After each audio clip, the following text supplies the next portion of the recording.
Sometimes love finds us when we're not looking for it, in ways we never expected. Even the strongest among us can be surprised by the gentle power of a heart that sees past our armor. Boran Beararm was a giant Viking warrior who thought he knew exactly what he wanted in a wife. He had silver from his raids and a simple plan: find a quiet, practical woman to keep his house in order. Instead, he got Ylsa. She burned bread, let chickens loose in his hall, and laughed at everything. Her smile was crooked, her cooking terrible, and somehow she made this fearsome warrior forget all about being fierce. Where Boran expected silence, Ylsa brought joyful noise. Where he wanted order, she brought beautiful chaos. But what happens when a man built for war discovers that love might be the greatest adventure of all? Before we jump back in, tell us where you're tuning in from. And if this story touches you, make sure you're subscribed, because tomorrow I've saved something extra special for you. The morning mist clung to the fjords like the breath of sleeping giants. And in the village of Skelvik, Boran Beararm stood at his doorway, watching the sun struggle through the grey. At 7 feet tall, with shoulders broad enough to block a doorframe, he was a man who commanded attention without seeking it. His hair, the color of winter wheat, hung past his shoulders in thick braids woven with silver rings, each one earned in battle across distant seas. The scars that mapped his arms and chest told stories he rarely spoke aloud, tales of shield walls broken and enemies fallen beneath the weight of his massive axe. That axe leaned against the doorframe now, its iron head dark with age and use. The weapon had been his father's, and his father's before that, a family heirloom that had split shields from the Irish coast to the gates of Constantinople. 3 generations of Beararms had wielded it, and it had never failed them in battle. The handle, worn smooth by countless hands, bore intricate carvings of bears and ravens that seemed to shift in the flickering light. To Boran, it represented everything he understood about strength, purpose, and survival. It was predictable, reliable, and deadly when needed. The village below stirred to life as smoke began rising from cooking fires. Skelvik was not a large settlement. Perhaps 40 families clustered around the natural harbour where their longships rested like sleeping sea beasts. The houses, built of stout timber and riverstone, squatted against the wind with thick sod roofs that sprouted grass and wildflowers in summer. Now in late autumn, those roofs wore caps of frost that caught the early light like scattered diamonds. Boran had returned to Skelvik 3 months ago, his ship heavy with silver and trade goods from the eastern routes. The raiding season was over, and at 32, he found himself thinking less about the next battle and more about what came after. His hall, inherited from his father, felt too quiet, too empty. The long winter evenings stretched ahead like an endless vigil, broken only by the wind through the rafters and the occasional crack of settling timber. A man needs more than memories to keep him warm, his friend Gunnar had said over ale one evening, gesturing with a drinking horn carved from walrus ivory. Gunnar was a bear of a man himself, though shorter than Boran, with greying hair and laugh lines earned through 20 years of successful raids. He had 3 sons and a wife who could weave cloth so fine it seemed touched by magic. You've got silver enough to buy the finest wife in 3 kingdoms. Find yourself a woman who knows her place and her duties. The conversation had planted a seed in Boran's methodical mind. He had requirements, specific practical ones. His wife should be strong enough to manage a household, quiet enough not to disturb his thoughts, and skilled in the essential arts of cooking, weaving, and brewing. She should bear him sons without complaint, and daughters who would fetch good bride prices. Beauty was secondary to competence, though he wouldn't object to a pleasing face across the breakfast table. Most importantly, she should understand that marriage was a transaction, protection and provision in exchange for service and children. Clean, simple, uncomplicated. Like battle strategies or trade agreements, it worked best when everyone knew their role. The village elder, Thorvald One-Eye, had promised to arrange meetings with suitable candidates. Thorvald was ancient by Viking standards, perhaps 60 winters, and had survived everything from sea storms to Saxon blades through careful planning and practical wisdom. His remaining eye was sharp as a hawk's, and he knew every family within 3 days' sail. "I have just the women in mind," Thorvald had said, stroking his silver beard. "Astrid Eriksdotter from the northern settlement, strong as an ox, cooks like her mother, never speaks unless spoken to. There's also Helga the Wise, widow of Olaf Ironfist, keeps the finest garden in 5 villages and knows 17 ways to preserve fish for winter." He had counted them off on gnarled fingers, like items of inventory. The meetings were arranged for today, in the great hall where the village conducted its important business. Boran had cleaned his best tunic, braided his hair with extra care, and polished the silver arm rings that proclaimed his success as a raider. The marriage coins, ancient silver pieces blessed by the village priest, clinked softly in his leather pouch. They represented his commitment to the transaction, tangible proof of his ability to provide. As he made his way down the hillside path toward the hall, Boran encountered Finn the blacksmith hauling water from the well. Finn was one of the few men in Skelvik who could look Boran in the eye without craning his neck, though his strength came from years at the forge rather than the battlefield. His arms were corded with muscle, and his hands bore the permanent stains of iron and fire. "Big day for you, Beararm," Finn called out, setting down his buckets. "Finally trading your axe for a cooking pot, eh?" Boran grunted, which was his usual response to Finn's attempts at humor. The blacksmith meant no offense. It was simply his way. But something about the comment irritated him, though he couldn't say why. The axe represented war and wandering, while a wife represented home and stability. It wasn't a trade. "It was an evolution. Every warrior needs a hallkeeper," Boran replied. "A good woman makes a strong foundation." "Aye, that she does," Finn agreed, wiping his hands on his leather apron. "Though sometimes the foundation surprises you. My Greta was supposed to be quiet and biddable when her father arranged our match. Turned out she had opinions about everything from the forge temperature to the proper way to cure bacon. 14 years later, I still don't win an argument." The blacksmith's weathered face cracked into a grin. "But I wouldn't trade her sharp tongue for all the meek wives in Midgard. Life's more interesting when someone challenges you now and then." Boran considered this as he continued toward the hall. He didn't want interesting, he wanted peaceful. After years of uncertainty and violence, he craved the calm rhythm of domestic life. A wife who challenged him would be like a sword that cut its owner's hand. Useful tools didn't fight their purpose. The great hall of Skelvik stood at the village center, its high roof supported by carved pillars that depicted the adventures of legendary heroes. The massive doors, bound with iron and inscribed with protective runes, stood open to welcome the morning. Inside, the space seemed vast and shadowy, lit by oil lamps and the glow from the central fire pit. The walls bore shields and weapons from successful raids, and the air smelled of wood smoke, ale, and the lingering sweetness of last night's feast. Thorvald waited at the high table, his fur-lined cloak draped over his bent shoulders like the wings of some ancient raven. Beside him sat the first candidate, Astrid Eriksdotter. She was everything the elder had promised.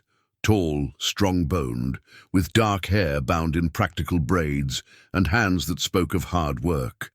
Her dress was well made but simple, and she kept her eyes respectfully lowered as Boran approached. The introduction followed the expected forms. Astrid's father had sent a dowry list and testimonials to her character. She could spin wool into thread, fine enough for noble garments, brew ale that wouldn't sour in summer heat, and had helped deliver half the babies born in her settlement over the past 5 years. When invited to speak, her voice was soft and measured, outlining her abilities and willingness to serve a husband's household.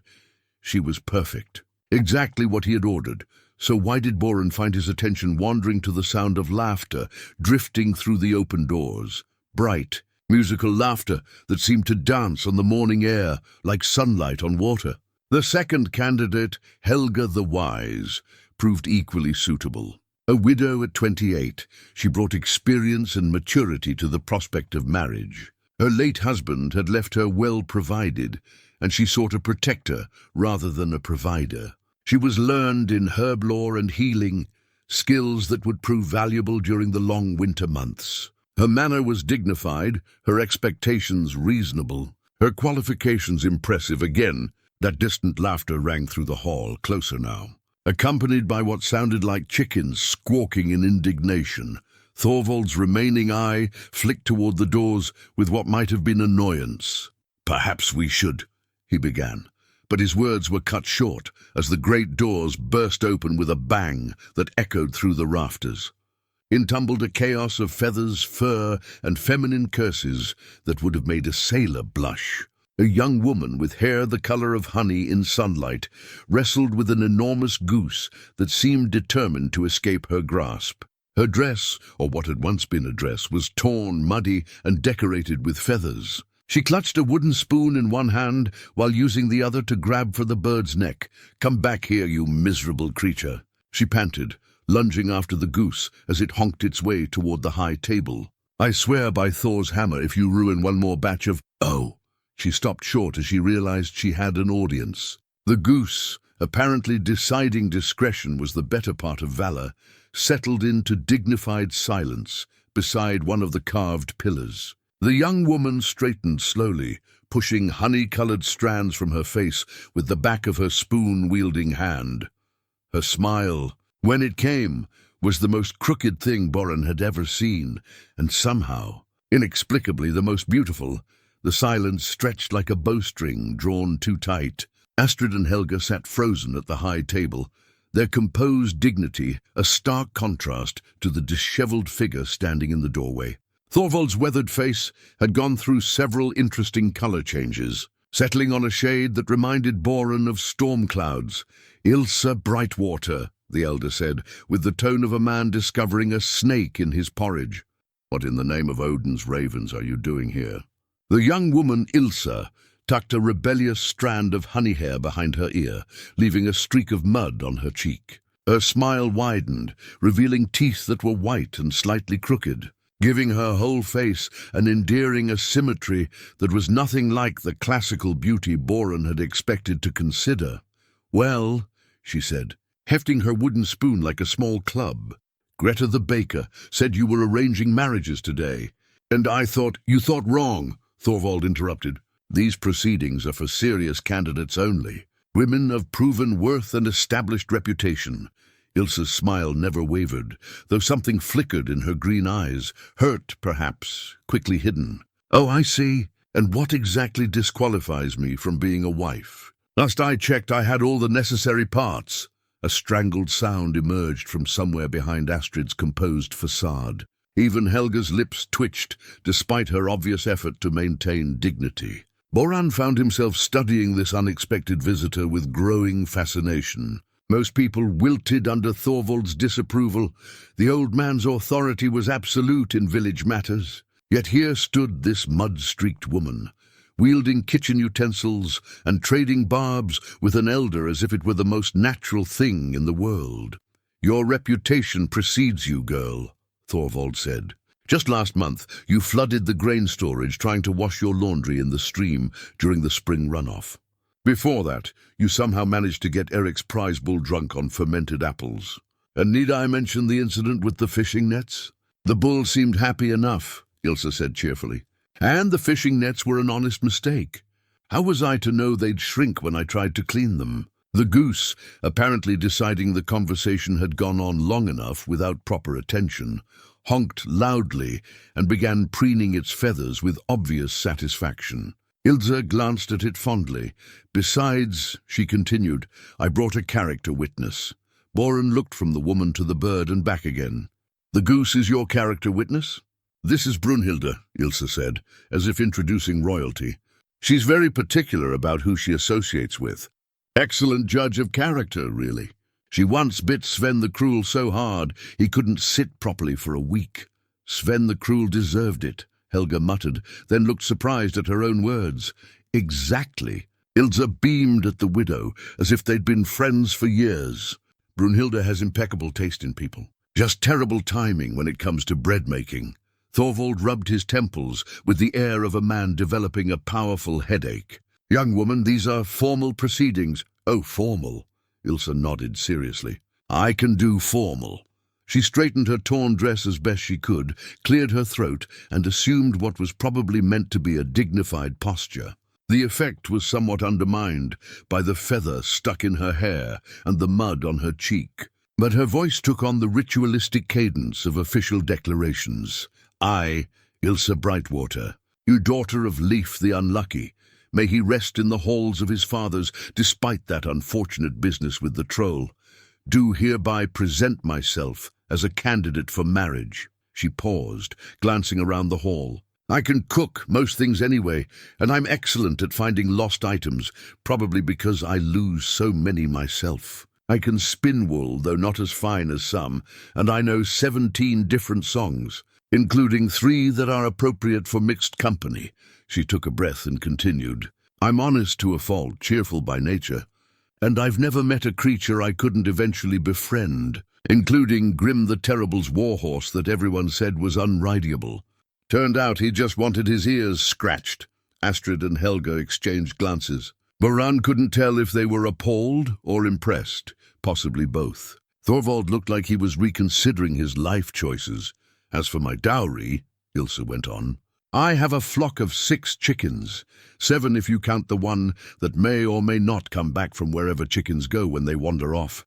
3 goats, one of whom gives excellent milk, and a cookbook that belonged to my grandmother. Also Brunhilde, though she's more of a partner than property."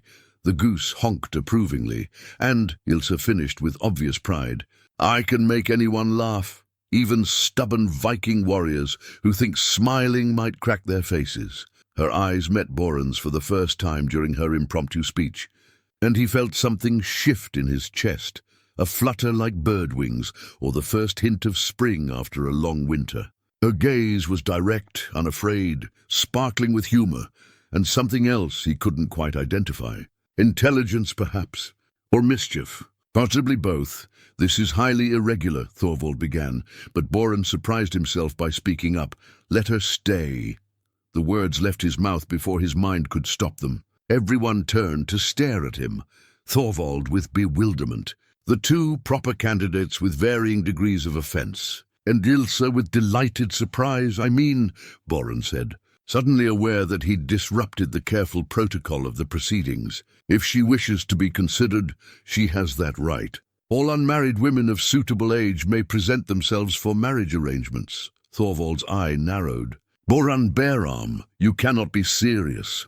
But Boran found that he was serious, though he couldn't entirely explain why. Perhaps it was the fearless way she'd burst into the formal proceedings, or the gentle way she'd spoken to her ridiculous goose. Maybe it was simply that her crooked smile had chased away the morning's shadows more effectively than the struggling sun. "She's here," he said with a shrug that felt more casual than he felt. "Might as well hear what she has to offer." Ylsa's smile could have lit the entire hall. "Oh, wonderful. Though I should warn you, I'm not exactly what most people would call wife material. I tend to attract chaos the way honey attracts flies." "Define chaos," Astrid said, speaking for the first time since the interruption. "Well," Ylsa said thoughtfully, "last week I accidentally dyed all my sheep pink trying to make red cloth. The week before that, I somehow got locked in the smokehouse overnight and ate half the winter salmon. And yesterday I may have taught the village children a song about bodily functions that their mothers found inappropriate." She paused, considering. "Oh, and I once got so distracted watching clouds that I forgot I was tending the forge fire and nearly burned down the blacksmith shop. But in my defense, they were very interesting clouds. Shaped like dragons." Helga covered what might have been a laugh with a coughing fit. Astrid looked genuinely horrified. Thorvald appeared to be praying to various gods for patience. Boran, meanwhile, found himself fighting an unfamiliar urge to smile. When was the last time someone had made him want to laugh? When was the last time anyone had surprised him? "Perhaps," he heard himself saying, "we should discuss the arrangements." The wooden spoon in Ylsa's hand, crooked and worn smooth by use, seemed to catch the lamplight as she gestured enthusiastically. It was such a humble thing, that spoon, scarred by countless meals and mishaps. Yet in her hands it looked like a magic wand, capable of transforming the ordinary into the extraordinary. "Oh, this is going to be interesting," she said, and her laughter rang through the hall like bells, calling the faithful to prayer. Outside, storm clouds gathered over the fjords, but for the first time in months, Boran didn't notice the approaching weather at all. 3 days after the wedding ceremony, a hastily arranged affair that had left half the village scratching their heads in bewilderment. Boran stood in his doorway surveying what had once been his orderly home. The transformation was remarkable in its completeness. Where once everything had its proper place, chaos now reigned with cheerful abandon. His carefully organized weapon rack had been turned into a drying line for Ylsa's herb bundles. His prized collection of drinking horns now housed a variety of wildflowers that she claimed looked lonely sitting in the meadow. Most shocking of all, his bed furs, arranged each morning with military precision, were now home to 3 kittens that had appeared from nowhere and claimed squatters' rights with feline determination. They were orphans, Ylsa had explained when he'd discovered them, as if this justified their presence in his sleeping place. "Their mother was killed by that fox that's been raiding the chicken coops. I couldn't just leave them to starve." The kittens, apparently sensing they'd found a protector, had proceeded to make themselves thoroughly at home. They climbed his leather boots, sharpened their claws on his wooden chests, and seemed to view his beard as an irresistible climbing apparatus. This morning had brought a new catastrophe: bread that looked like charcoal and smelled like burning peat. Ylsa stood at his cooking hearth, poking at the blackened lumps with her crooked spoon and humming a tune that seemed to have no recognizable melody. Her hair was dusted with flour, her apron bore artistic streaks of what might once have been dough, and her expression remained determinedly cheerful despite the obvious disaster. "It's a bit darker than usual," she said brightly when she noticed his stare. "But I'm sure it's still edible. Bread is bread, after all." Boran picked up one of the loaves, if they could still be called that, and tested its weight. It felt substantial enough to serve as a weapon. "This could stop an axe blade. See? Practical and nutritious." Ylsa's crooked smile was unrepentant. "Though perhaps we should save some of yesterday's fish for breakfast. Just in case." Yesterday's fish had been another adventure entirely. Ylsa had decided to try a new smoking technique she'd heard described by a trader from the eastern settlements. The result had been edible technically, but had left the entire house smelling like a dragon's lair. Boran had slept with the shutters open despite the cold, hoping the autumn wind would clear the air. He found himself wondering, not for the first time, what he'd gotten himself into. The practical considerations that had driven his marriage decision seemed laughably naive now. He'd wanted a quiet, efficient household manager. Instead, he'd acquired what appeared to be a force of nature with an unlimited capacity for creative disasters. "Perhaps," he said carefully, "you could show me how you usually prepare bread. There might be techniques we could adjust." Ylsa's face lit up as if he'd offered her a chest full of silver. "Oh, you want to help? How wonderful."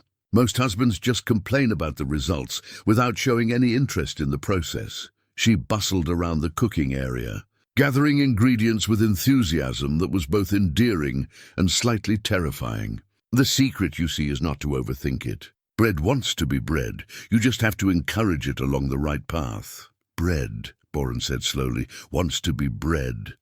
"Exactly."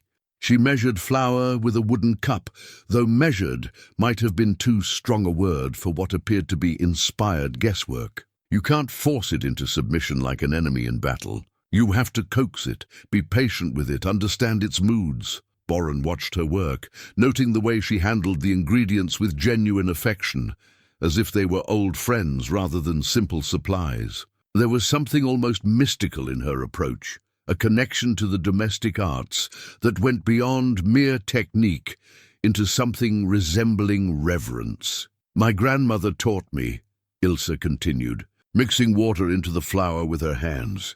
"She said cooking was the closest thing to magic most people would ever experience. taking simple things and transforming them into something nourishing and beautiful. What else could that be but magic? The dough began to come together under her touch, and Boran found himself oddly fascinated by the process. He'd never paid much attention to how food appeared on his table. It simply did, prepared by servants or acquired through trade. Watching Ylsa work revealed the hidden complexity of what he'd always taken for granted. "The kneading is the most important part," she said, turning the dough onto his wooden work surface. "It's where you put your intentions into the bread. Some people knead angrily, thinking about their troubles. But bread made with anger always tastes bitter. You have to knead with hope." "Hope," Boran repeated. Her hands worked the dough with steady rhythm, folding and pressing in motions that seemed almost like a dance. "Hope for the people who'll eat it. Hope for the day ahead. Hope for good weather and healthy children and neighbors who'll share their own bread when yours burns."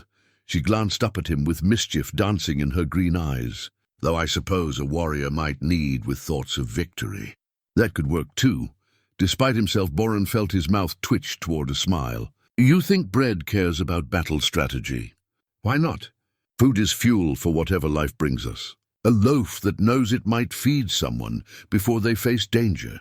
That's a loaf with purpose." She shaped the dough into a neat round and placed it in his bread pan with practiced ease. This time, she banked the fire more carefully and positioned the pan at what seemed like a more reasonable distance from the flames. "There," she said, wiping her hands on her apron. "Now we wait and hope. The rest is up to the bread." As if summoned by the promise of proper food, Brunhilde the goose waddled through the open door and settled herself near the hearth with proprietary satisfaction. One of the kittens, a grey tabby with white paws, immediately began stalking the bird's tail feathers with the intense concentration of a dedicated hunter. "Brunhilde, leave the poor thing alone," Ylsa said absently. But the goose ignored her in favor of preening, while the kitten pounced harmlessly at her magnificent tail. Boran watched this domestic tableau with bemused fascination. His home had become a menagerie. His wife treated bread-making like religious ritual, and somehow none of it felt quite as terrible as he'd expected. Chaotic, yes. Unpredictable, certainly. But there was something oddly peaceful about the scene. A warmth that had nothing to do with the cooking fire. "You're staring," Ylsa observed. Settling onto the bench beside him. "I'm trying to understand," he said honestly. "Understand what?" "This." He gestured around the transformed space.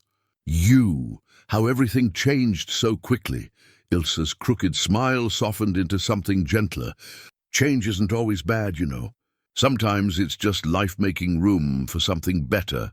The bread, when it emerged from the fire some time later, was golden brown and fragrant, a vast improvement over the morning's charcoal offerings. As they shared it with honey and butter, Boran found himself wondering if perhaps his new wife had a point about hope and intentions, even if her methods remained utterly baffling. The trouble began, as it often did with Ylsa, with the best of intentions. Boran woke to the sound of triumphant clucking echoing through his great hall, not from outside where chickens belonged, but from somewhere distressingly close to his sleeping alcove. He opened his eyes to find one of Ylsa's hens perched on his clothes chest, regarding him with the smug satisfaction of a creature that had achieved something momentous. "Ylsa," he called, his voice still rough with sleep. "In here," came her cheerful reply from what sounded like the direction of his mead storage.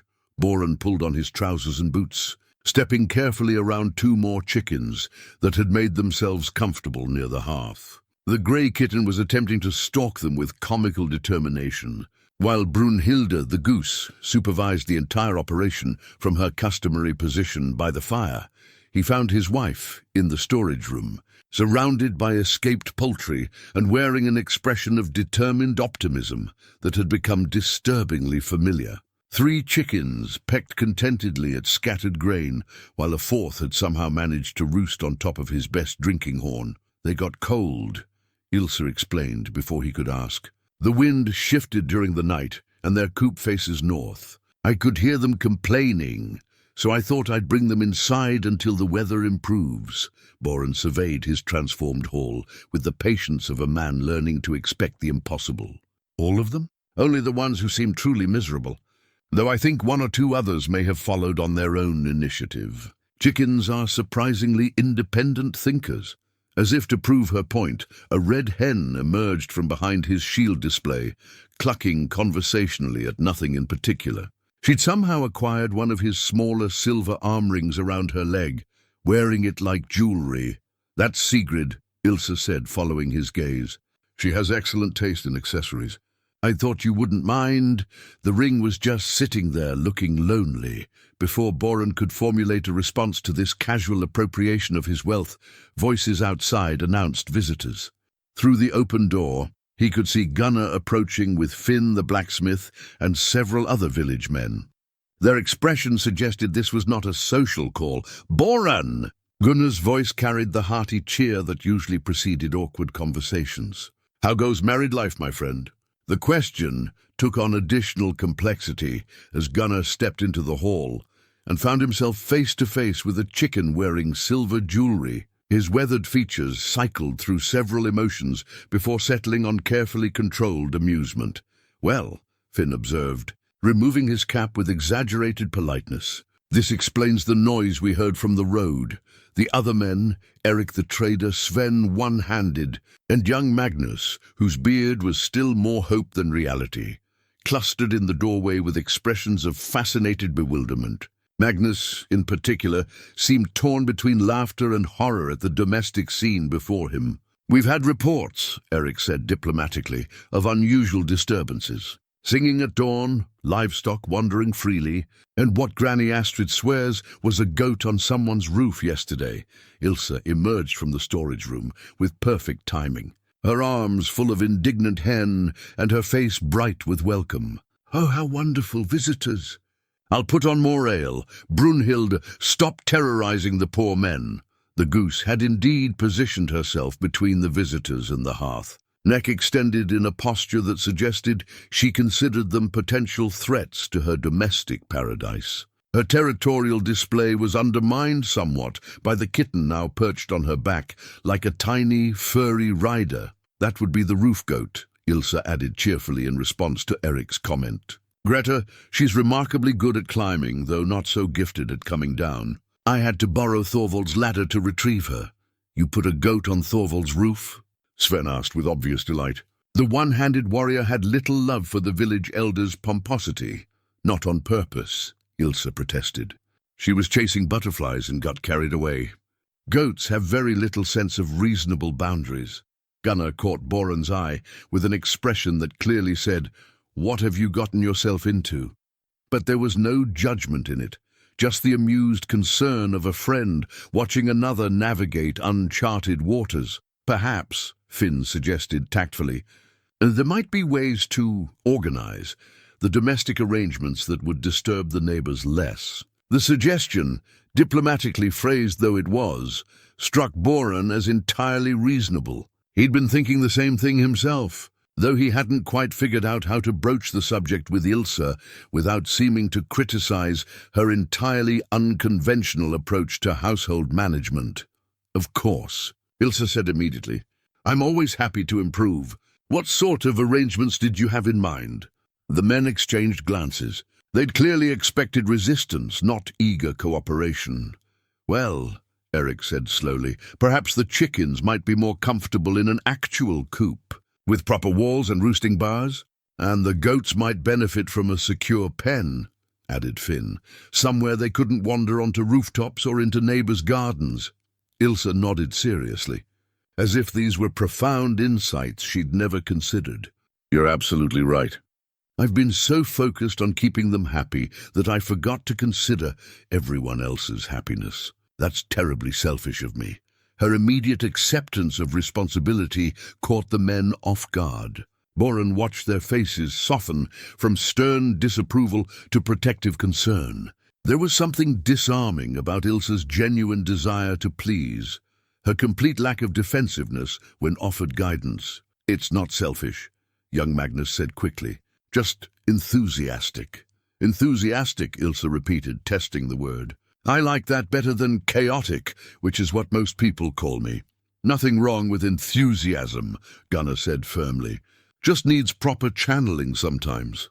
The conversation that followed was unlike anything Boran had expected. Instead of the stern lecture he'd anticipated, his friends found themselves earnestly discussing the finer points of animal husbandry with his wife. Ylsa listened to their advice with genuine interest, asking thoughtful questions and offering insights of her own that surprised them with their practicality. By the time the men left, they'd not only solved the immediate problems, but had volunteered to help build proper accommodations for Ylsa's menagerie. More importantly, they'd been completely charmed by her willingness to learn and her obvious affection for every creature in her care. Your wife, Gunnar said privately as they prepared to leave, is not what any of us expected. No, Boran agreed.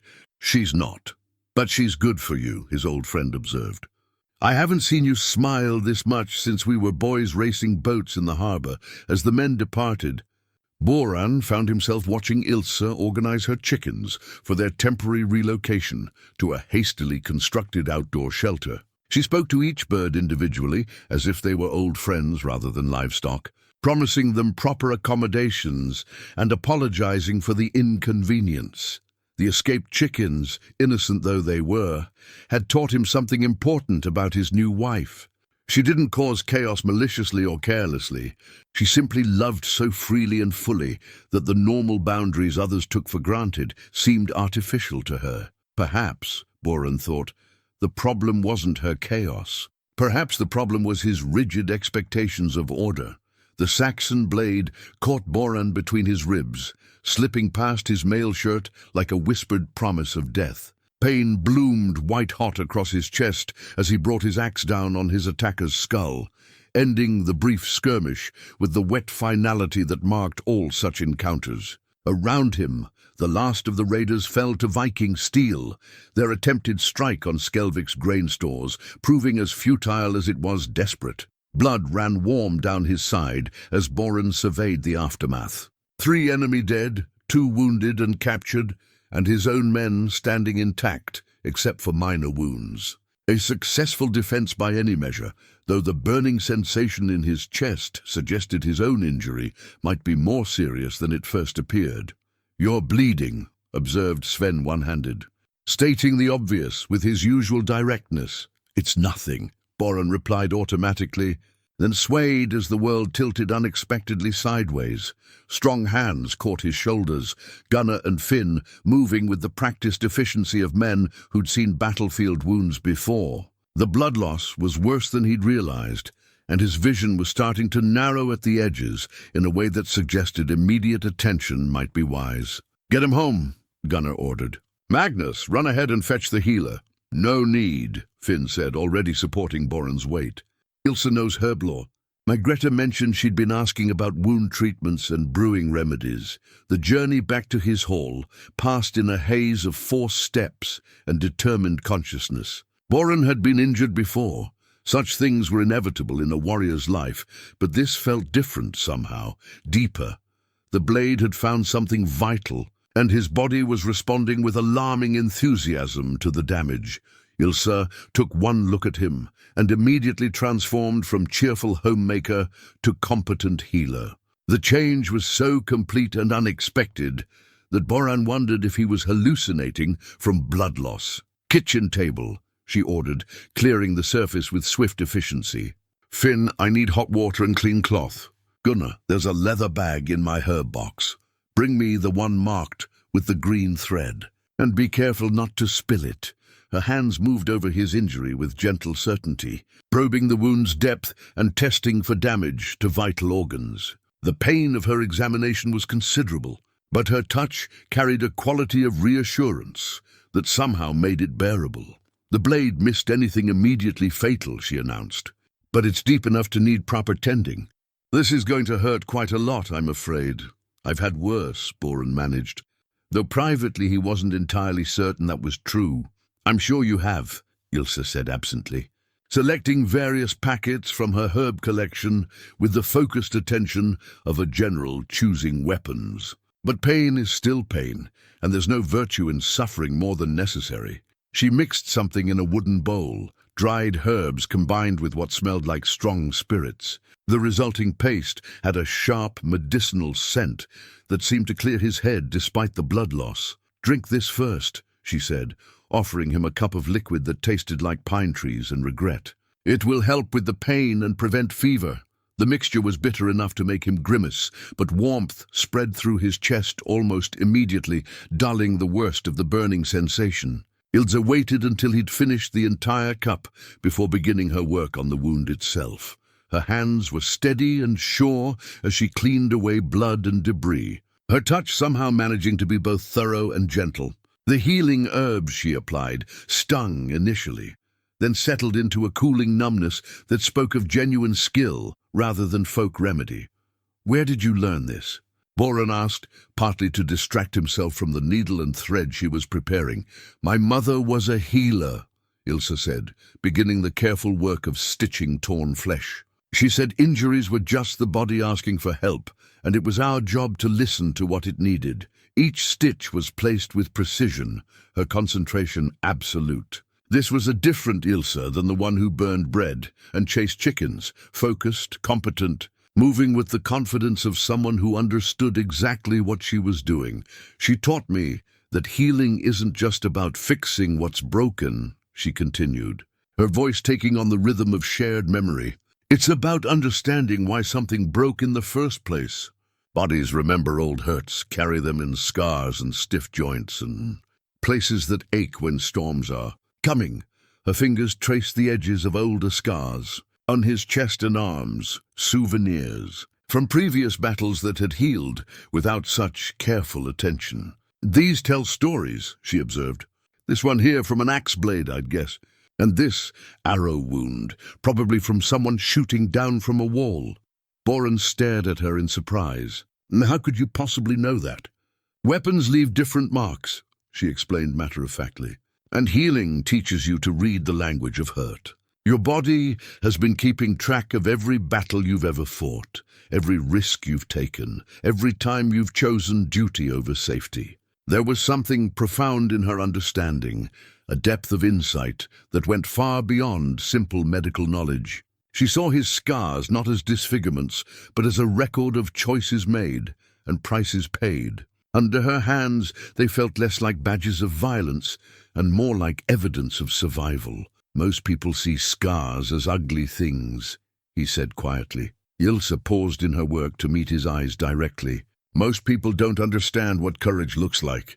They think it's about not being afraid, but real courage is being afraid and doing what needs doing anyway. These marks prove you've chosen to stand between danger and the people you protect, over and over again." Her words settled into something inside him that he hadn't realized was wounded. How long had it been since someone looked at his battle-worn body with admiration rather than unease? When had anyone seen strength in his scars rather than evidence of a life lived too close to violence? "There," she said finally, tying off the last stitch and covering the wound with a clean bandage.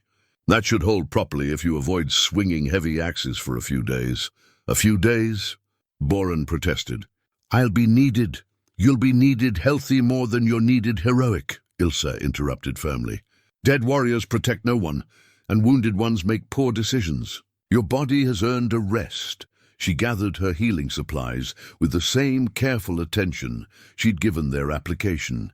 Each herb packet returned to its proper place in her collection. The transformation back to domestic wife was gradual but complete, the competent healer fading as the familiar warmth of everyday Ylsa emerged. "Besides," she added with a return of her crooked smile, "this gives me an excuse to practice my cooking on someone who can't escape." Despite the pain and exhaustion, Boran found himself almost smiling in return. Perhaps being wounded wouldn't be entirely terrible if it meant discovering more of these hidden depths in his surprising wife. The shared ale horn passed between them as the fire crackled in the hearth, its carved surface worn smooth by countless hands and celebrations. Boran turned it slowly, admiring the intricate knotwork that spiraled around its length, patterns that seemed to shift and dance in the flickering light. 3 days had passed since the skirmish, and his wound was healing cleanly under Ylsa's careful attention. "Tell me about this," she said, settling beside him on the sleeping furs with her own portion of ale. Her finger traced one of the carved designs. "It's beautiful work. My grandfather made it," Boran replied, surprised by how natural it felt to share such details with her. "He was a craftsman as well as a warrior. Said a man should know how to create as well as destroy, or he'd forget why he was fighting in the first place." Ylsa's eyes lit with interest. "Wise man. What else did he make?" "The bed frame, some of the decorative ironwork, the raven carvings on the roof beams." Boran gestured around the hall, seeing it through her appreciative gaze. "Most of what makes this place feel like home rather than just shelter came from his hands. He sounds wonderful. I would have liked to meet him." "He would have adored you," Boran said without thinking, then paused, surprised by the certainty of that statement. "You would have made him laugh, and he valued laughter above almost everything else." Above everything else. "Even honor and courage?" Boran considered the question seriously. He said those things were necessary for survival, but laughter was what made survival worthwhile. A man could be the finest warrior in 9 realms, but if he couldn't find joy in simple things, he was already dead inside. Ylsa took a thoughtful sip of ale, her expression distant. "My father used to say something similar, that life without laughter was like bread without salt, technically nourishing, but missing something essential." "Tell me about him," Boran said, realizing he knew almost nothing about her family beyond their names. Leif the Unlucky. Ylsa's smile was fond, despite the epithet. He earned that name honestly. Could find the only rabbit hole on a smooth field, or sail into the only storm on a clear day. But he was the kindest man I ever knew, and he loved my mother with a devotion that made everyone around them believe in magic. Her voice grew softer as memory took hold. "He died trying to rescue a neighbor's child from a flooding river. The child lived. Father didn't. Mother said later that drowning while saving someone else was the first truly lucky thing that had ever happened to him, because it meant he died being exactly who he wanted to be." Boran felt something shift in his chest, not pain from his wound, but a deeper ache for the loss she'd carried. "How old were you?" 14. Old enough to understand what we'd lost, young enough to think the world had ended. She turned the ale horn in her hands, studying its patterns. "Mother kept us together for 2 more years before the fever took her. After that, it was just me and whatever family I could find. Among the neighbors and friends who remembered my parents." Fondly, the simple acceptance in her voice spoke of grief long since processed and integrated into the fabric of who she'd become. Boran found himself awed by her resilience, the ability to emerge from such loss with her capacity for joy intact. "Is that why you—" he began, then stopped, unsure how to phrase the question without seeming to criticize. "Why I what?" she asked gently. "Why you collect strays? Animals, people who need help, anyone who seems lost or lonely."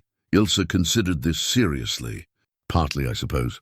But also because I learned that kindness is never wasted, even when it seems foolish. Every creature deserves to feel safe and wanted, and if I can provide that feeling, why wouldn't I?" She leaned against his shoulder, careful not to disturb his healing wound. "Besides, look what happened when Thorvald thought I was too chaotic for proper consideration. If you hadn't decided to give me a chance, we might never have discovered how well we fit together. Do we fit together?" The question emerged before Boran could stop it, carrying more vulnerability than he'd intended to reveal. Ylsa lifted her head to look at him directly, green eyes serious despite her gentle smile. "Don't we? I know I'm not what you ordered when you decided to take a wife. I burn more meals than I perfect. I talk to animals as if they understand every word.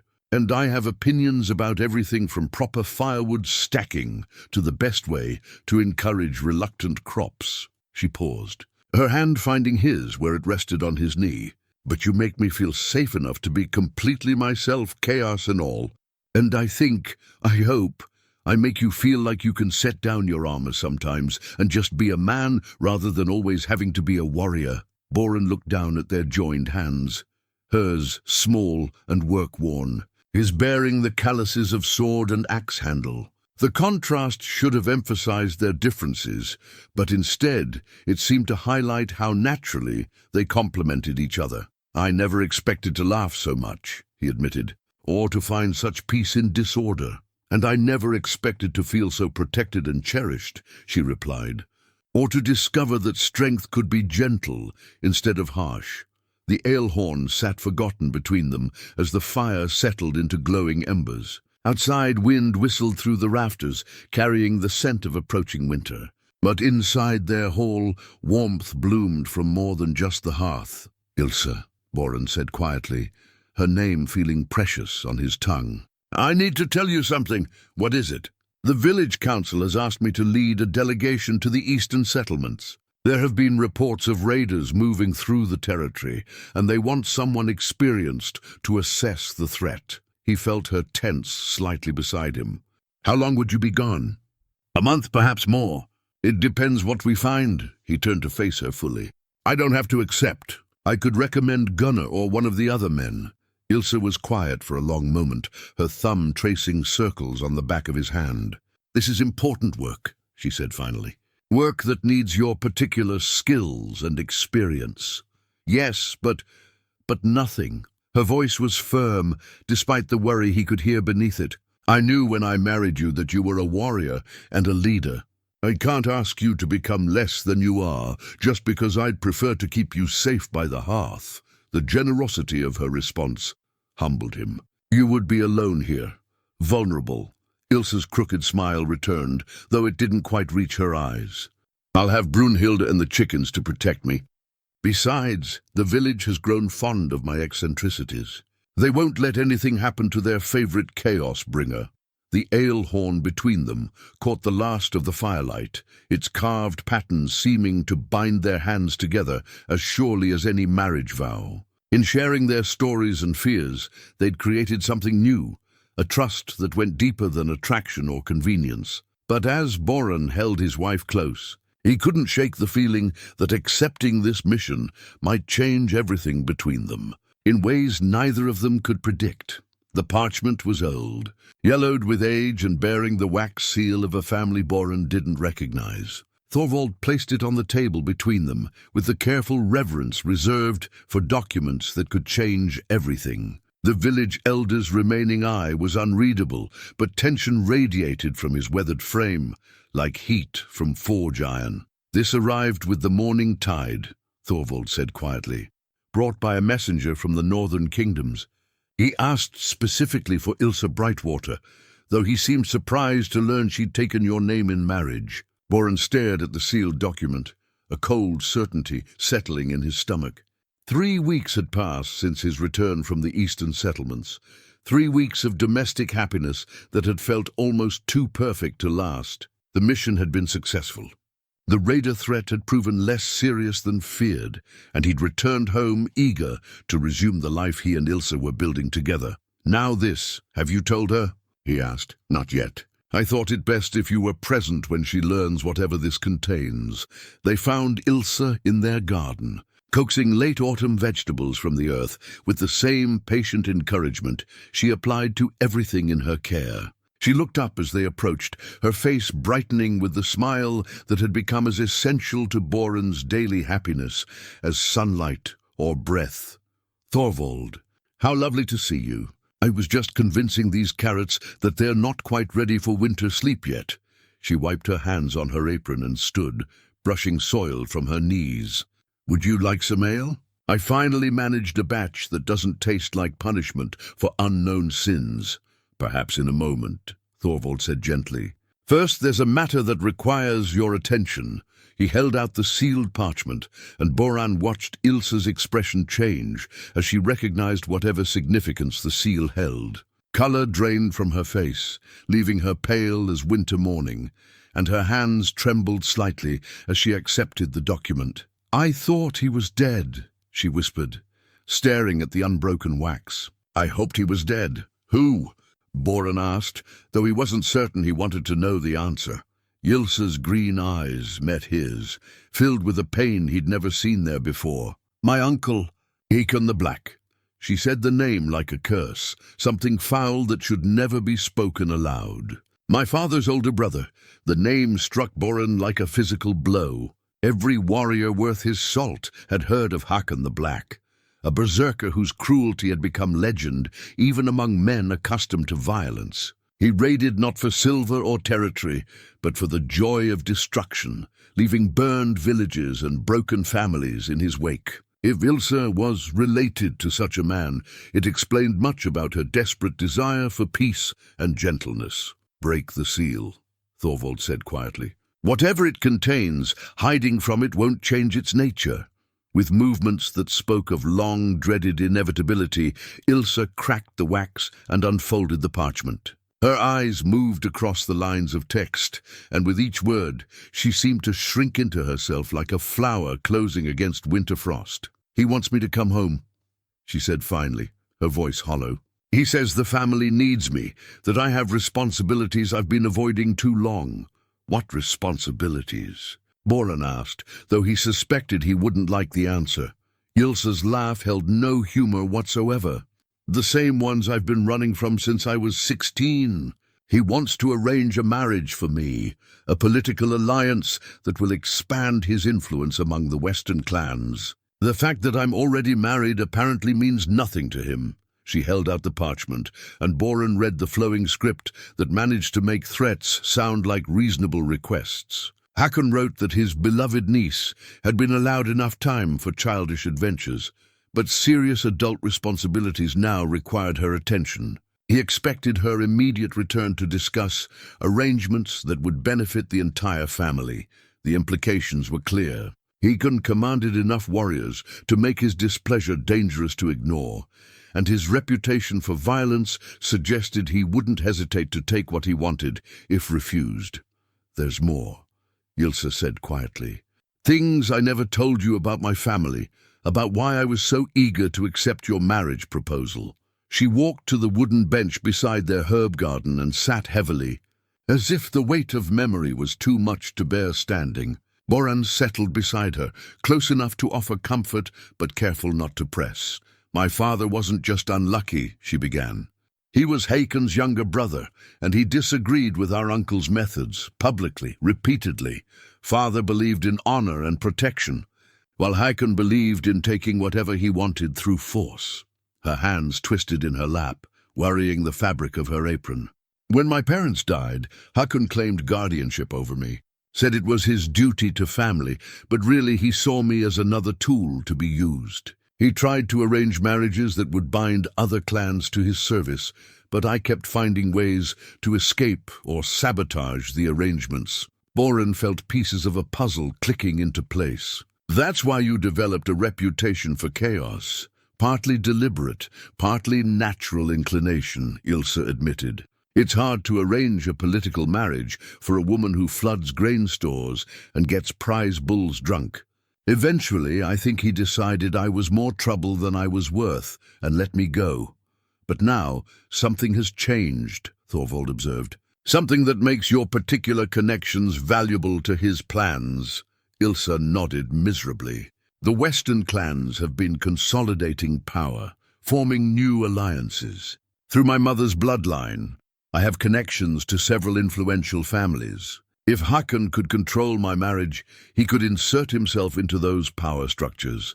The ancient marriage contract lay between them like a coiled serpent, its innocent appearance hiding deadly implications." Boran understood now why she'd been so eager to accept his proposal, why she'd seemed almost desperate to belong somewhere safe. "What happens if you refuse to return?" he asked. "He comes to collect me," Ylsa said simply. "And anyone who stands in his way becomes an enemy. Of Haakon the Black, I won't let him bring his violence to Skelvik because of my presence here." The generosity of her concern for their village humbled and infuriated Boran in equal measure. After finally finding happiness and safety, she was prepared to sacrifice both to protect others from consequences that weren't her responsibility. "No," he said firmly. "You're not going anywhere with that madman. Boran, you don't understand." "I understand perfectly." He stood, pacing to the edge of the garden with the restless energy of a caged wolf. "I understand that your uncle is a brutal opportunist who sees you as property to be traded for his benefit. I understand that he's used fear and violence to control you most of your life. What I don't understand is why you think that's going to continue." Ylsa stared at him, with something approaching hope warring with bone-deep terror. "He has 50 warriors, maybe more. His reputation alone, his reputation, is built on attacking the helpless and defenseless," Boran interrupted. "Skelvik is neither, and you're not alone anymore."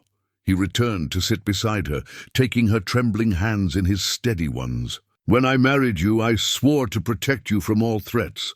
That includes family members who mistake you for a possession rather than a person. The village council will never agree to risk a war over one woman," Ylsa said desperately. "Especially not against someone like Hakon." Thorvald cleared his throat meaningfully. "Perhaps," he said with careful diplomacy, "we should discuss this matter with the other leaders before assuming their response." But Boran was already shaking his head. "This isn't a decision for the council. This is a decision for a husband about protecting his wife." The ancient marriage contract crackled ominously in the autumn breeze, its brittle parchment seeming to whisper of obligations and debts that transcended personal desire. Whatever came next, Boran realized, would test everything he and Ylsa had built together. The question was whether their newfound love would prove stronger than the violent legacy of her bloodline. The silver ring had belonged to Boran's mother, passed down through 3 generations of Beararm women who had worn it as a symbol of enduring love despite the harsh realities of Viking life. Now it lay in his palm, catching the firelight with the same warm gleam that had once graced his mother's hand during her 40-year marriage to his father. "She would have wanted you to have it," he said quietly, holding it out to Ylsa, not as some grand gesture, but because you've already proven you understand what marriage truly means. Ylsa stared at the ring through tears she was fighting not to shed. 2 days had passed since Hakon's message arrived, and the weight of impending crisis had settled over their household like smoke from a green wood fire. She'd barely eaten, barely slept, and spent most of her waking hours staring toward the harbor, as if she could will away the threat by force of attention. "I can't," she whispered. "If I accept this, if I let myself believe we have a future, and then he takes me anyway—" "He's not taking you anywhere," Boran said firmly. "But that's not why I'm offering this ring. I'm offering it because regardless of what happens, you need to know that what we've built together is real. What we feel for each other is real." He moved closer, close enough that she could see the determination burning in his dark eyes. "When I first sought a wife, I wanted someone practical. Someone who would fit into my life without changing anything essential about it. Instead, I found someone who changed everything essential about me." Ylsa's breath hitched. "Boran, you made me remember that strength without gentleness is just brutality wearing fancy clothes. You showed me that chaos can be beautiful when it comes from love instead of carelessness. You turned my house into a home, and my existence into a life worth living." The ring seemed to glow with its own inner light as he slipped it onto her finger. It fit perfectly, as if it had been waiting 32 years to find its proper owner.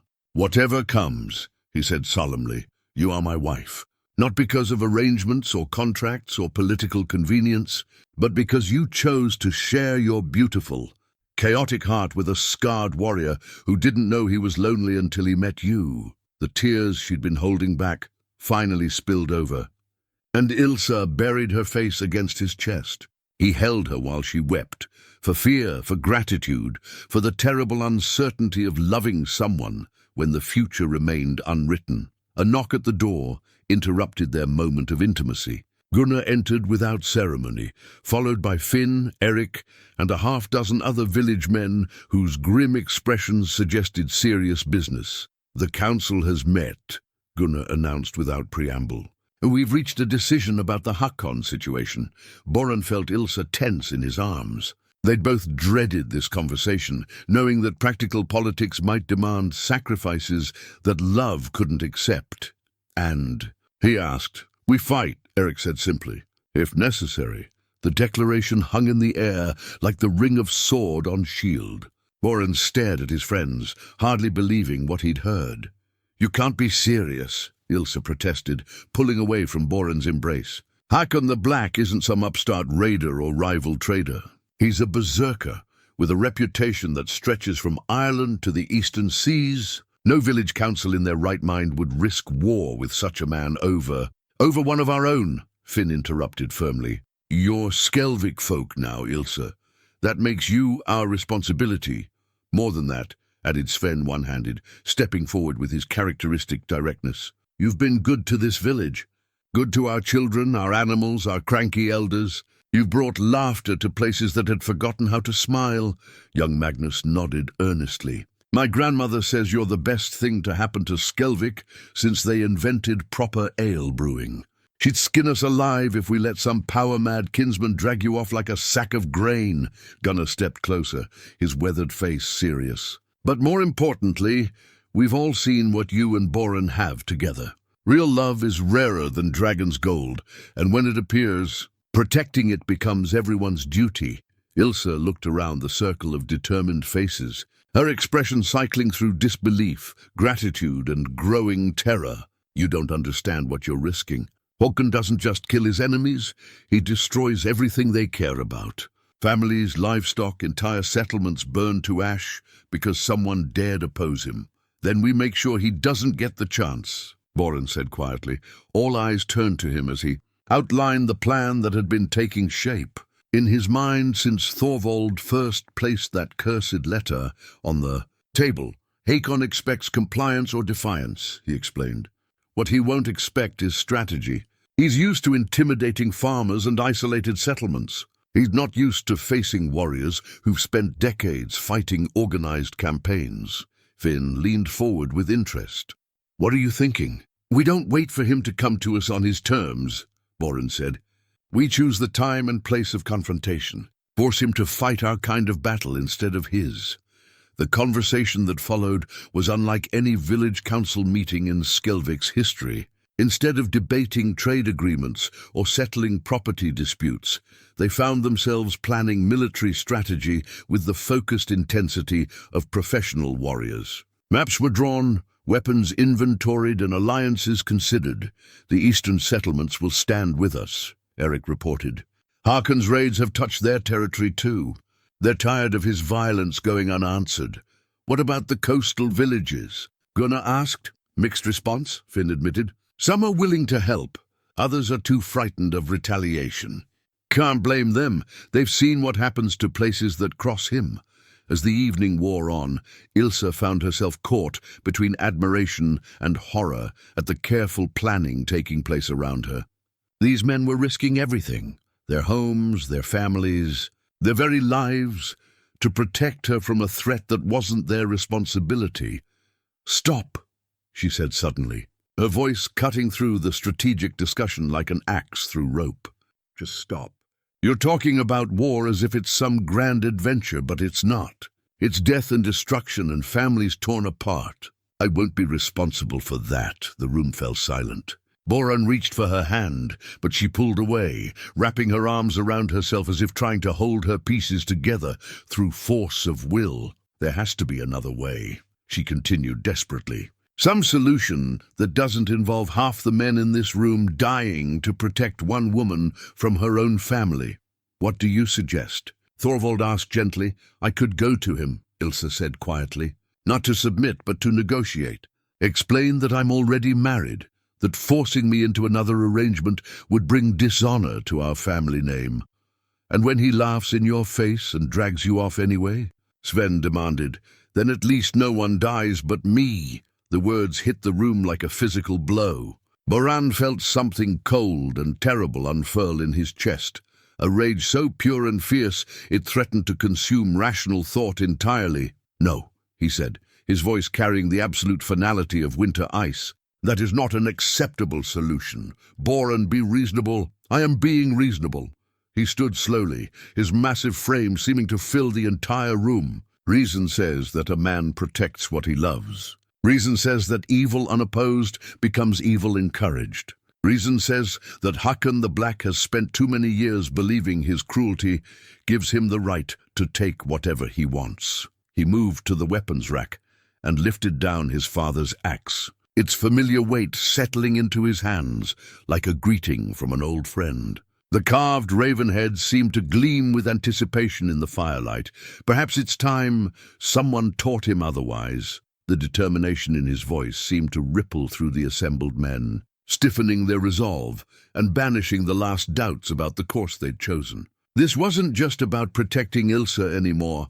It was about standing against the kind of casual brutality that turned decent people into victims and bullies into tyrants. Ylsa stared at her husband, seeing him clearly for perhaps the first time since their marriage. This was Boran the warrior, the man whose reputation had been earned through years of decisive action in the face of impossible odds. The gentle husband who laughed at her chaos and treasured her crooked smile was also a killer when circumstances required it. The ring on her finger caught the firelight, its silver surface reflecting the flames like captured stars. Whatever tomorrow brought, she would face it as Boran's wife in truth as well as name, not because of legal contracts or family obligations, but because they had chosen each other freely and completely.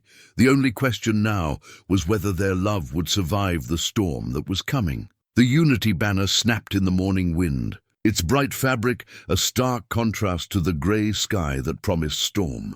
Woven from scraps contributed by every family in Skelvik, pieces of wedding dresses, children's blankets, festival garments, it represented something that had never existed in the village before: absolute solidarity in the face of external threat. Ylsa had suggested the banner during the final planning session, her voice quiet but determined. "If we're going to stand together, we should have something that shows our unity. Something that reminds everyone why we're fighting."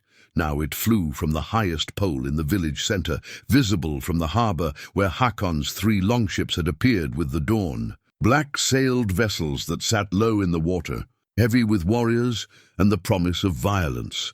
Boran counted roughly 60 men as they disembarked, their movements displaying the casual confidence of fighters who'd never met organised resistance. Hakon himself was easy to identify, tall as a tree, broad as a doorframe, wearing his reputation like armour. His beard was streaked with silver, and scars mapped his visible skin, like a topographical chart of violence survived.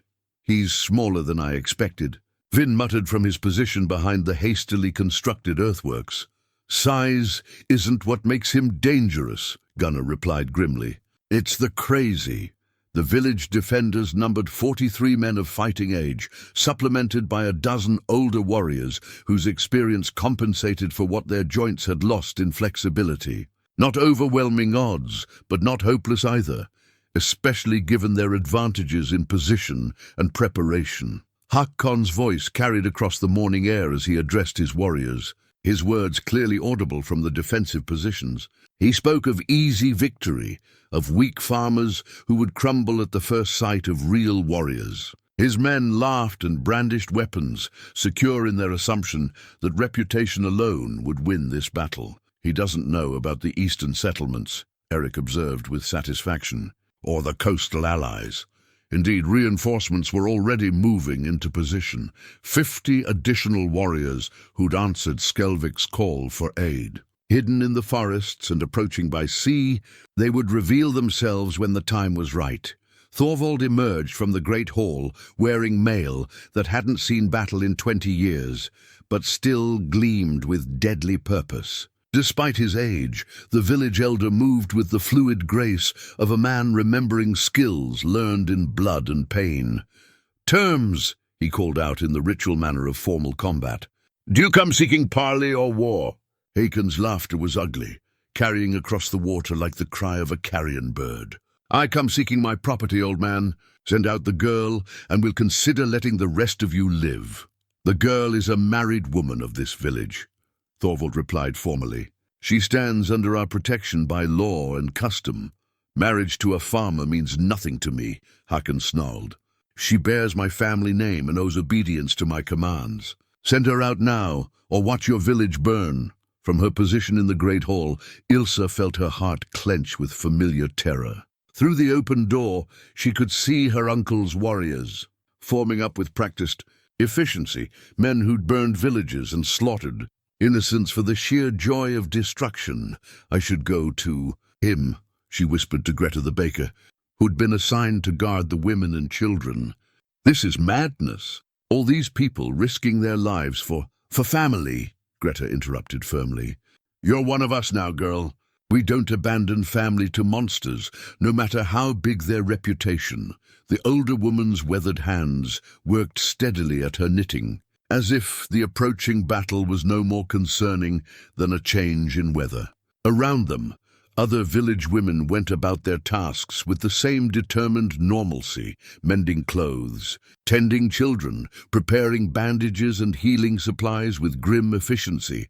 Besides, Greta continued, that husband of yours has been spoiling for a proper fight since he returned from the eastern settlements. Man needs to remember what he's capable of now and then, or he starts to doubt himself. Through the doorway, Ylsa watched Boran move among the defenders, checking positions and offering quiet encouragement.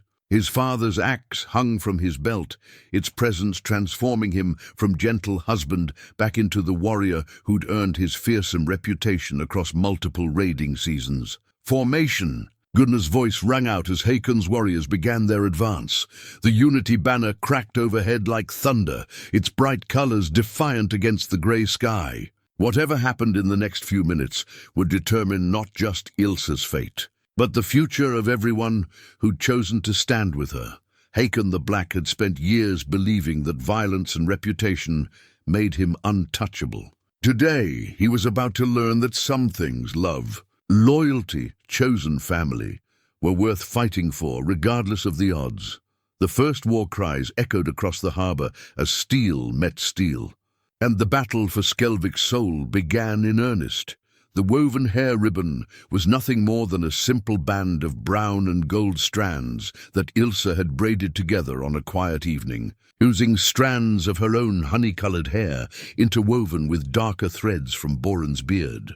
She'd given it to him as a token during their morning farewell, something small to carry that would remind him of home and hearth while he fought for their future. Now it was wrapped around the handle of his axe, fluttering like a battle standard as he carved through Hakon's warriors with methodical precision. The sight of it, so delicate against the instrument of death, somehow made him fight with greater purpose than any war cry or berserker rage ever could. The battle had turned 3 times already. Hakon's initial confidence had wavered when the hidden reinforcements revealed themselves, emerging from forest and sea to trap his force between anvil and hammer. But the Black Warrior's reputation hadn't been built on empty threats. His men fought with the desperate ferocity of those who knew retreat meant death. Behind you. Vin's warning came just in time for Boran to spin and catch a Saxon blade on his axe handle, the impact jarring his arms but saving his life. His return stroke opened the attacker's throat, adding another body to the growing pile around their position. The earthworks had held longer than expected, but Hakon's berserkers had finally broken through the left flank, forcing the defenders back toward the village center. Now they fought among the houses and workshops, where every doorway could hide an enemy and every corner might conceal an ambush. Gunnar appeared at Boran's shoulder, his sword red to the hilt and a grin splitting his blood-spattered face. Like old times, he panted between sword strokes. Though I could do without the part where we're outnumbered. Where's Hakon? Boran demanded, scanning the chaos for sign of his primary target. Cutting toward the Great Hall, Eric called out, using his spear to keep 2 raiders at bay. Sven and Magnus are trying to intercept, but his words were cut short as a berserker's axe took him in the shoulder, spinning him around and sending him crashing into the side of the blacksmith shop. Boran roared in fury and buried his own axe in the berserker's skull, the impact driving the man to his knees. The woven ribbon caught his eye again as he wrenched his weapon free, those intertwined strands of brown and gold that spoke of quiet evenings and gentle laughter. Somewhere in the great hall, Ylsa was waiting for him to return to her. That simple truth cut through the battle madness and focused his purpose with crystalline clarity. He fought his way through the press of bodies, following the sounds of destruction toward the village center. Behind him, he could hear Gunnar and the others maintaining their desperate defense, buying him time to reach the real threat. The great hall doors stood open like a mouth screaming defiance at the grey sky. Inside, he could hear the crash of overturned furniture, and a woman's voice raised in what sounded suspiciously like creative profanity. Ylsa wasn't cowering in fear. She was apparently giving her uncle a piece of her mind. Boran burst through the doorway to find chaos that would have been comical under different circumstances. Hakon the Black, terror of 3 kingdoms, was backing away from his niece while she advanced on him with a wooden serving spoon and a vocabulary that would have impressed a veteran raider. Miserable, cowardly excuse for a kinsman, she was saying, punctuating each word with jabs of her makeshift weapon. Father would be ashamed to share blood with someone who terrorizes innocent families for sport. Hakon's sword was in his hand, but he seemed genuinely uncertain how to respond to being lectured like a misbehaving child. Several village women stood behind overturned tables, clutching kitchen implements and looking ready to join the assault if needed. Enough. Hakon finally roared, raising his blade. You'll come with me now, girl, or watch these sheep die for their foolishness. She's not going anywhere with you, Boran said quietly from the doorway. Hakon spun to face him, and for the first time since the battle began, Boran saw something approaching relief in the berserker's eyes. This was what he understood, single combat between warriors, settled by skill and strength rather than domestic disputes involving wooden spoons. Boran Beararm, Hakon said with something resembling respect. I'd heard you'd gone soft playing farmer with my wayward niece. Your niece helped me remember what's worth fighting for, Boran replied, settling into the balanced stance that had served him through dozens of battles. Now I'll show you the difference between a warrior who fights for love and a bully who fights for fear.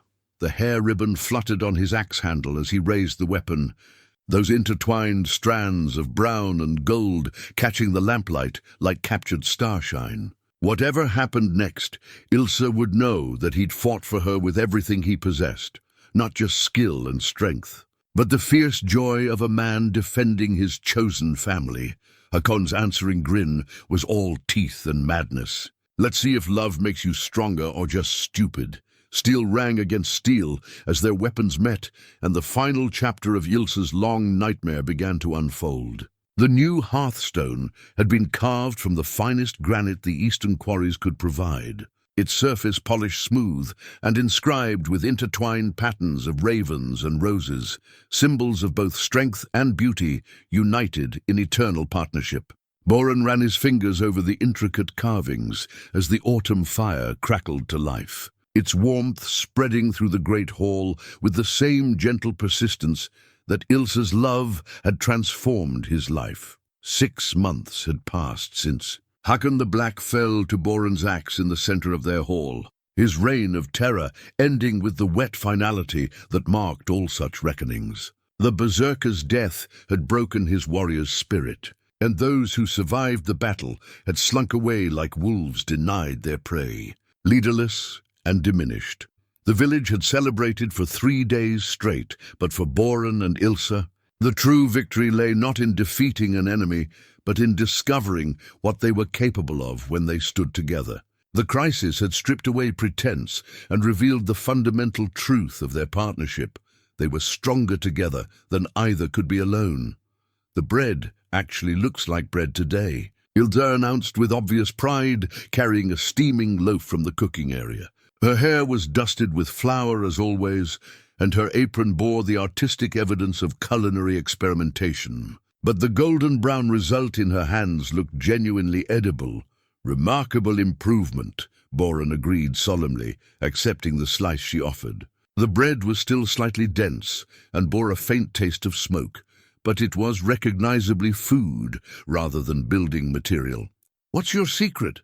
"I stopped trying to force it into submission," she said with that crooked smile that still made his heart skip beats. "Turns out, bread responds better to patience than threats of violence." They settled onto the furs before the new hearth, sharing their simple meal while the fire painted dancing shadows on the walls. Around them, the hall bore evidence of their continued domestic adventures, a collection of rescued animals that had grown to include 2 dogs, 7 cats, 14 chickens, 3 goats, 1 pig of questionable intelligence, and Brunhilde the goose, who ruled the menagerie with imperial authority. "Finn stopped by earlier," Ylsa said, breaking off pieces of bread to share with the orange kitten who'd claimed her lap. "He wanted to know if we'd consider hosting the Harvest Festival this year." Boran raised an eyebrow. "In our hall? With all these animals?" "That's what I said. But apparently the village has grown fond of our chaos. Greta thinks it adds character to formal occasions. The idea should have horrified him. His once orderly home filled with celebrating villagers and the inevitable complications that followed Ylsa's presence at any gathering. Instead, he found himself warming to the prospect. Their hall had become a place where laughter lived alongside dignity, where warmth mattered more than protocol. "Why not?" he said, surprising himself with the ease of the decision. "We could clear the center area, set up tables along the walls. The animals can participate. They're part of the family anyway." Ylsa's face lit up with delight. "Really? You wouldn't mind having half the village tracking mud through your beautiful hall?" "Our hall," he corrected gently. "And no, I wouldn't mind. This place was too quiet before you arrived. It needs laughter and conversation, and yes, probably a reasonable amount of mud." She leaned against his shoulder with a contented sigh, and he marveled again at how perfectly she fit against him, not just physically, but in every way that mattered. Where once he'd seen her chaos as a flaw to be corrected, he now recognized it as creativity unleashed, love expressed through fearless generosity. "I had a letter from the Eastern settlements," she said quietly. "They want to arrange a trade agreement, our herbs and preserved foods in exchange for their metalwork and wool. Apparently my pickled vegetables have developed something of a reputation." "Your pickled vegetables are exceptional," Boran agreed. "Even if you did accidentally ferment the first batch into something that could probably power a longship." "That was an honest mistake," Ylsa protested with mock indignation. "How was I to know that much honey would react so enthusiastically with cabbage?" Their laughter mingled with the crackling fire and the gentle sounds of their animal family settling into evening contentment. Outside, the wind carried the first hints of winter, but inside their hall, warmth bloomed from more than just burning logs. "No regrets?" Ylsa asked suddenly, her voice carrying a note of vulnerability that still surprised him after all these months. "About what?" "Trading your practical, orderly life for all this beautiful chaos." Boran considered the question seriously, looking around their transformed home. The weapon rack still held his father's axe, but it also supported Ylsa's herb bundles and a collection of bird nests she'd rescued from autumn storms. His carefully organized storage areas now accommodated feed for their menagerie alongside traditional provisions. Every surface bore evidence of a life shared fully rather than merely coexisted within. "The only regret I have," he said finally, "is that it took me 32 years to understand the difference between existing and living." He pulled her closer, breathing in the familiar scent of herbs and honey that always clung to her hair. "You taught me that love isn't about finding someone who fits into your life without changing anything. It's about finding someone worth rebuilding your whole world around." The new hearthstone seemed to glow with inner warmth as the fire settled into steady coals. Its carved patterns caught the light like living things, ravens and roses intertwined in eternal dance. Strength and beauty united in permanent partnership, just like them. "I love you too," Ylsa whispered against his chest, and in those simple words, Boran heard the echo of every choice that had brought them to this moment. A giant Viking warrior who'd wanted a practical wife had found instead a woman who made him smile through beautiful chaos and discovered that sometimes the best things in life came wrapped in packages you never thought to order. Outside, snow began to fall, but inside their hall, spring bloomed eternal.